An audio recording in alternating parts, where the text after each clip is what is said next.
Hello दोस्तों, बहुत बहुत स्वागत, अभिनंदन एक बार फिर से RDFGS गुरु में। दोस्तों, हम प्राचीन भारत का इतिहास पढ़ रहे हैं। उसमें लेक्चर नंबर 31 और लास्ट लास्ट लेक्चर आज होगा। यानी हम क्या पढ़ रहे थे? पूर्व मध्यकाल पढ़ रहे थे। 800 से लेकर 1200 ईस्वी का जो काल है ना, उसको पूर्व मध्यकाल बोला जाता है। मतलब मध्यकाल से जस्ट पहले का भाग, तो उसको पढ़ रहे थे। उसी का पार्ट 2 है और आज समाप्त हो जाएगा हमारा प्राचीन भारत का इतिहास। ठीक है, कल से कुछ नई सीरीज शुरू करेंगे। चलो बिना समय गवाए शुरू करते हैं प्राचीन भारत का इतिहास भाग 31। तो पहला क्वेश्चन है, महानतम प्रतिहार राजा था? धर्मपाल, हर्ष, मिहिरभोज, महेंद्रपाल। तो कौन सा है? Option C, Mihirbhoj. देखो, मिहिरभोज प्रतिहार वंश का महानतम शासक मिहिरभोज, जिसे आदिवराह आदिवराह भी कहते थे। ये इसका कार्यकाल कब तक था? इसका था 836 से लेकर 885 तक। अच्छा, तो ये हो गया ऑप्शन सी। अगला लेते हैं, गुर्जर प्रतिहार। गुर्जर प्रतिहार शासकों में से किसकी उपाधि आदिवराह, अभी पढ़े हम, किसकी थी? मेहर साहब की। आदिवराह की उपाधि मेहर। देखो, मेहर भोज गुर्जर प्रतिहारों का सर्वाधिक शक्तिशाली शासक था। वैष्णव धर्म का अनुयायी था। उसने आदिवराह और प्रभास प्रभास की उपाधि, साउथ का एक्टर है ना एक प्रभास, उन्हीं के नाम पे है। ठीक है, प्रभास की उपाधि भी धारण की। तो सी ऑप्शन।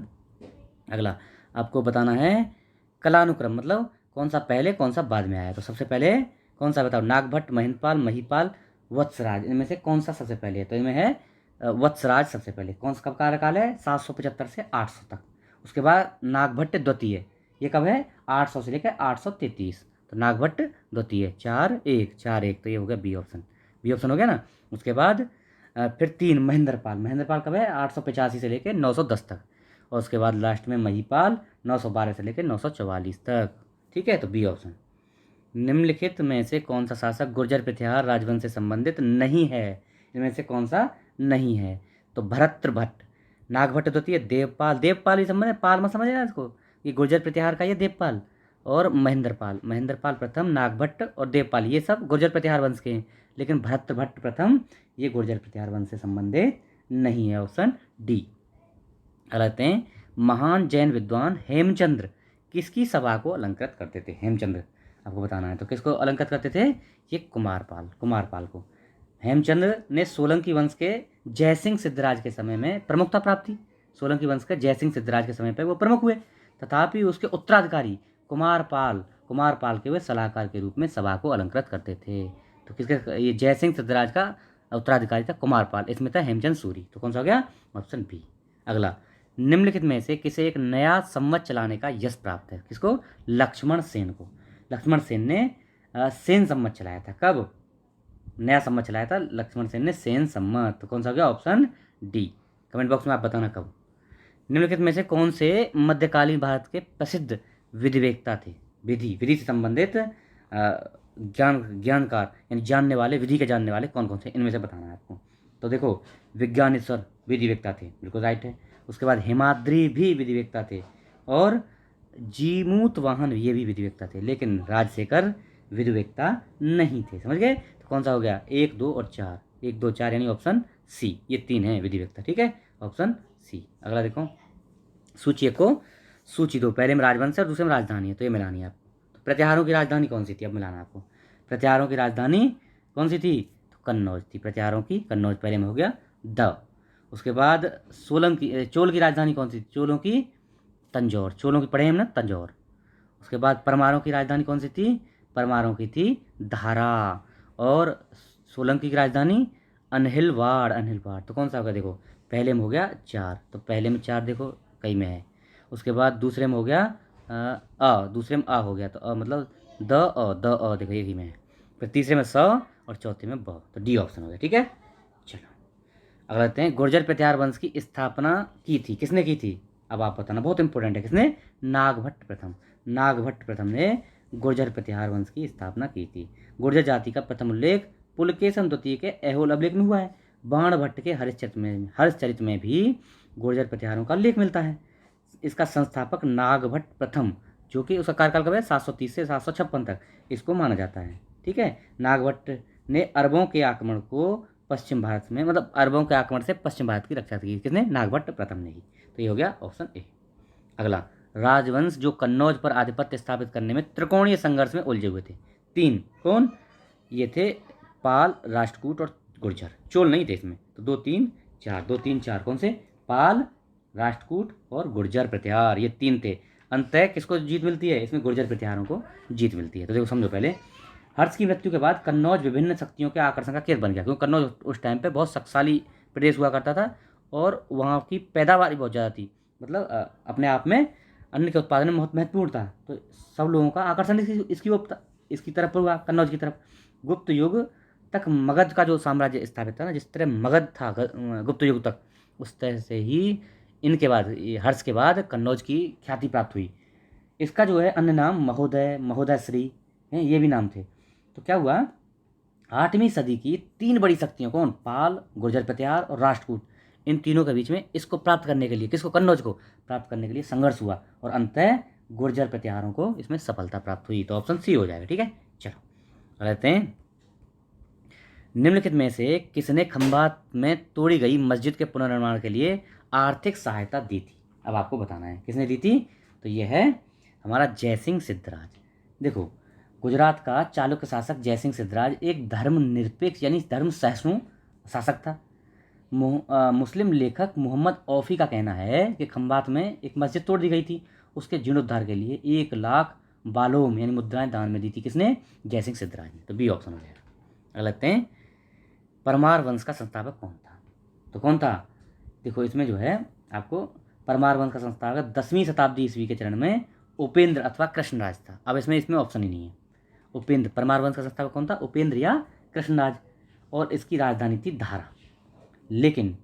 लेकिन जो आयोग ने जो है ना, उत्तराखंड आयोग का है, उत्तराखंड आयोग ने इसका ऑप्शन बी माना, यानी कनकपाल मांगा। लेकिन अगर आपका कनकपाल ऑप्शन में है, अगर देखो अब इसमें उपेंद्र या कृष्णराज ऑप्शन में नहीं है तो कनकपाल लगा देना, बी ऑप्शन। अगर उपेंद्र भी है, उपेंद्र या कृष्णराज में से ऑप्शन है और कनकपाल भी है तो फिर उपेंद्र लगाना। ठीक है, इसके हिसाब से अभी कौन सा हो जाएगा? बी ऑप्शन हो जाएगा, है ना। उत्तराखंड आयोग ने माना है, आप क्लेम कर सकते हो। ठीक है, तो बी ऑप्शन। अगला, राजा भोज ने शासन किया था कहाँ? धार पर। ऑप्शन बी, धार पर शासन किया था। कहाँ है धार? यह है उज्जैन के पास, एमपी में। चलो, धार। निम्नलिखित में से किसने काल्पनिक वैज्ञानिक उपकरणों पर पुस्तक लिखी है? काल्पनिक वैज्ञानिक उपकरणों पर पुस्तक लिखी है तो किसने? राजा भोज ने। परमार वंशीय शासक भोज द्वारा कृत्रिम वैज्ञानिक उपकरणों पर एक पुस्तक लिखी गई है जिसका नाम क्या है? सम्रांगण सूत्राधार, सरस्वती कंठाभरण, सिद्धांत संग्रह, योग सूत्र वृत्ति, राजा मार्तंड, विद्या विनोद, युक्त कल्पतरु, चारुचर्या, इनकी अन्य प्रसिद्ध पुस्तकें हैं। कौन कौन सी? देखो याद रखो, एक तो ये हो गई सम्रांगण सूत्राधार, ये तो कृत्रिम वैज्ञानिक उपकरणों पे। अगली देखो सरस्वती कंठाभरण, सिद्धांत संग्रह, योग सूत्र वृत्ति, राजा मार्तंड, विद्या विनोद, युक्त कल्पतरु, चारुचर्या, ये सब की इनकी और भी कृतियां हैं। परंतु अपने संशोधित पुस्तक में देखो, इसका पहले ऑप्शन ए दिया था किसने? इसने यूपी आयोग ने, लेकिन संशोधित उत्तर दिया, फिर इसमें बी ऑप्शन दे दिया गोविंद राज, लेकिन ऑप्शन ए ही सही है इसमें, है ना, भोज, ए ऑप्शन। अगला देखते हैं, भोजशाला मंदिर की अधिष्ठात्री देवी किसे माना जाता है? भोजशाला की। तो ये थोड़ा सा ब्लर हो गया है, कौन को? भगवती सरस्वती को। भोजशाला मंदिर कहाँ है? धार में स्थित है। कहाँ है? मध्य प्रदेश में। इसकी जो है देवी कौन है? वाग देवी यानी सरस्वती देवी इसकी अधिष्ठात्री हैं। तो डी ऑप्शन हो जाएगा। गलत हैं।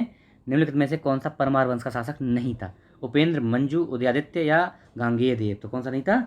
गांगेय देव कलचुरी वंश का एक शक्तिशाली शासक, कलचुरी, है ना, ये परमार वंश का शासक नहीं था। कौन सा हो गया? ऑप्शन सी हो गया। अगला, निम्नलिखित युग्मों को आपको विचार करना है और ये आपको बताना है इनमें से कौन सा सही है। तो बोध गया बघेलखंड में पड़ता है?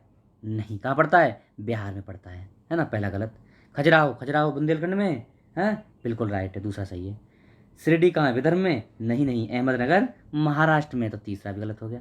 नासिक मालवा में पड़ता है? नहीं, महाराष्ट्र में, ये भी 4 भी गलत। तिरुपति रायसीला में पड़ता है, ये भी सही है। 2 और 5 सही है, सी ऑप्शन।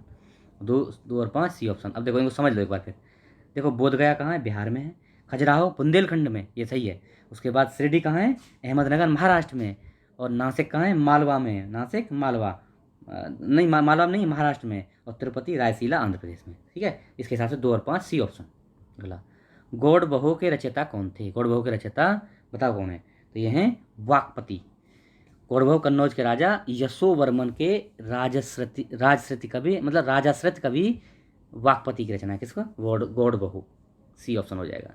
मध्यकालीन भारत के आर्थिक इतिहास के संदर्भ में शब्द अरहट्टा, अरहट्टा किससे निरूपित करता है? अरहट्टा से मतलब क्या है? तो क्या है? भूमि की सिंचाई के लिए प्रयुक्त जल चक्र, वाटर व्हील, मतलब रहट होता था ना, उसको अरहट्टा बोलते थे। कौन सा गया? Option C. कश्मीर का अकबर किसे कहा जाता है? तो सुल्तान जैनुल आबदीन, ऑप्शन डी। जैनुल आबदीन को कश्मीर का अकबर क्यों? उसकी जो है सहिष्णुता के लिए, सभी धर्मों को मानने के लिए, सहिष्णुता के लिए उसे कश्मीर का अकबर कहा जाता है, सुल्तान जैनुल आबदीन को। ठीक है, ऑप्शन डी। गलत है। कर्नाट वंश का संस्थापक कौन था? कर्नाट वंश का तो कौन था? नान्यदेव। नान्यदेव संस्थापक था किसका? कर्नाट वंश का। 1097 से 98 तक इसने स्थापना की इसकी, कर्नाट वंश की। नान्यदेव ने कर्नाट की राजधानी क्या बनाई थी? सिमरोवगढ़, सिमरोवगढ़ को बनाया था। तो कौन सा हो गया? ऑप्शन ए हो गया। अगला लास्ट क्वेश्चन आज का, और हमारा ये संपन्न हो जाता है क्या? प्राचीन भारत का इतिहास। क्या है? कर्नाट वंश का अंतिम शासक कौन था? तो ये था हरि सिंह। हरि सिंह कर्नाट वंश के अंतिम शासक हरि सिंह देव थे।